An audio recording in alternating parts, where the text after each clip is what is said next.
Hello all. আজি মই তোমালোকক শিকাবলৈ গৈ আছো আমি কেনেকে ইমেইল কৰিব পাৰো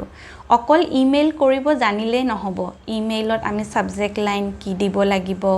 আৰু মেইল বডিত কি হ'ব লাগিব কেনেকে এন্ড কৰিব লাগিব হেতু জনাটো দৰকাৰ আৰু তাৰ লগতে অ্যাটাচমেন্ট যদি পঠিয়াবলৈ হয় তো আমি কেনেদৰে অ্যাটাচ কৰিব পাৰো আমাৰ মোবাইলৰ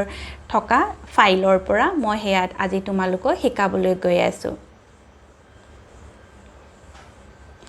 আমাৰ সকলোৰে ওচৰত এন্ড্ৰইড ফোন আইফোন বা ট্যাবলেট বা ডেস্কটপ আৰু ল্যাপটপ আছে আৰু আমাৰ সকলোৰে এটা ইমেইল আইডি আছে বহুতৰে ইমেইল আইডি টু জিমেইল হ'ব পাৰে ইয়াহু হ'ব পাৰে ৰেডিফ হ'ব পাৰে যিয়ে ইমেইল আইডি নহওক এতিয়া ধৰা মোৰ মোবাইলত জিমেইল আইডি জিমেইল আছে জিমেইলত তুমি এটা ট্যাব দেখিছা এনে কৰি যেটো মই কালাৰ কৰি দিছো তাত যেতিয়া তোমালোকে প্ৰেছ কৰিবা তোমালোকক ই তোমাৰ ইমেইল আইডি লৈ গুছি যাব ইমেইল আইডি টু যেতিয়া লৈ গুছি যাব এতিয়া এটো ওকে এটো মই অটৰালে হে ইমেইল আইডি প্ৰেছ হ'ব প্ৰেছ হৈ গল তাৰ পিছত দেখিবা ইয়াত তোমালোকে দেখিছা সাকে কম্পোজ বুলি লিখা আছে এই কম্পোজত যেতিয়া তোমালোকে যাবা তেতিয়া তোমালোকে প্ৰেছ কৰিলা দেখিবা তোমাক ইয়াতে টু সাবজেক্ট কম্পোজ ইমেইল আহিলে এটা কথা সদায় মনত ৰাখিবা টুত তোমালোকে প্ৰথমতে নিলিখিবা কাক তুমি ইমেইল কৰিব বিচাৰিছা হেতু টুত প্ৰথমতে নিলিখিবা প্ৰথমতে তুমি সাবজেক্ট লাইন লিখিবা তাৰ পিছত তুমি কম্পোজ ইমেইল তা মানে তুমি কি ক'ব বিচাৰিছা হেতু লিখিবা যেতিয়া এখন আমি চিঠি দিলু হয় আমি হে চিঠি খনটো হে তেনেদৰে লিখিলু হয় নহয় জানো তো সাবজেক্টটো লিখিলা ধৰা एग्जांपल দিছো মই যেটো সাবজেক্ট হ'ব হেমতে দিবা বাট মই তোমালোকক দেখাব খুইছো ধৰা ৰিগাৰ্ডিং আৰ্ট এক্সিবিশন বুলিকে মই তোমাক এটা ধৰা ৰিগাৰ্ডিং আৰ্ট এক্সিবিশন ইতিয়া মই ইয়াতে লিখিলু ধৰা ৰেসপেক্টেড স্যাৰ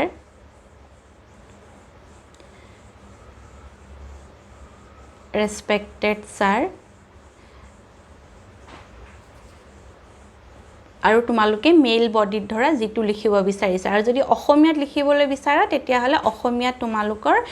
কিবোৰ্ডখন থাকিব আৰু হেমতে তোমালোকে মেইল বডিত লিখিলা তাৰ পিছত সদায় তলত তোমালোকে থ্যাঙ্কস লিখি পিনে নিজৰ নামটো দিব পাৰা নিজৰ নামটো যেতিয়া দিলা তাৰ পিছত তোমালোকে অ্যাটাচ যি হেতু কৰিব লগিয়া হৈ আছে আৰু অ্যাটাচমেন্টটো কৰ পৰা পাবা মই তোমাক দেখাইছো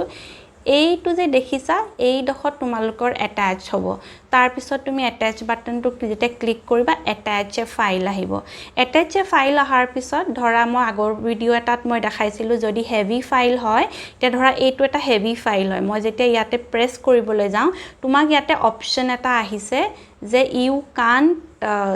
you can't send this file because it's too heavy হয় নহয় তো হেতু কাৰণে তোমালোকে হেতু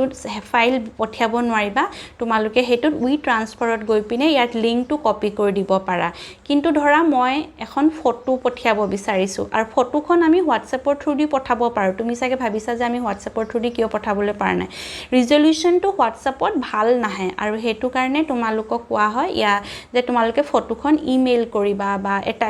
পিডিএফ খন তোমালোকে ইমেইল কৰিবা হোৱাটসএপ তো এটা ইনফৰ্মেল ওয়ে হয় ফৰ্মেল ওয়ে টু হৈছে তোমালোকে ইমেইল কৰাটো এতিয়া ধৰা মই গ্যালাৰীত গৈ ধৰা মই মোৰ ফটো এখন পঠালো ইয়াতে মই ডান কৰিলো ডান কৰাৰ পিছত মোৰ ফটোখন অ্যাটাচড হৈ গল আৰু ইয়াতে ধৰা মই জতে ইমেইল পঠাবলৈ খুজিছো মোৰ ইয়াতে ইমেইলটো মোৰ আহি গল এতিয়া ইয়াতে অপচন এটা পাইছা তোমালোকে এটা সেন্ড কেনেকে কৰিবা অ্যাটাচ হৈ গল আৰু ইয়াতে লিখাখিনি লিখিলা আৰু ইয়াতে দেখিছা এইটো এটা অপচন ইয়াতে দেখিছা তোমালোকে যে এই অপচনটো তোমালোকে যে প্ৰেছ যদি কৰা তেতিয়া ইমেইলটো তোমালোকে পঠাই দিলা তাৰ পিছত যেতিয়া কম্পোজত গলা যেতিয়া তুমি এটুত ক্লিক কৰিলা দেখিবা সেন্ডিং তলত এটা সেন্ডিং সেন্ট বুলিকে অপচন আহিছে এই ধৰণে তোমালোকে ইমেইল কৰিবা আশা কৰো তোমালোকে বুজি পালা কেনেদৰে ইমেইল কৰিব লাগে কি লিখিব লাগে সাবজেক্ট লাইনত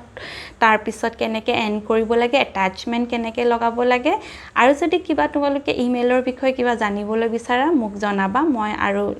ভালকে তোমালোকক এটা ভিডিও বনাই দিম ঠিক আছে তে আজিলৈ ইমানতে এৰো বাই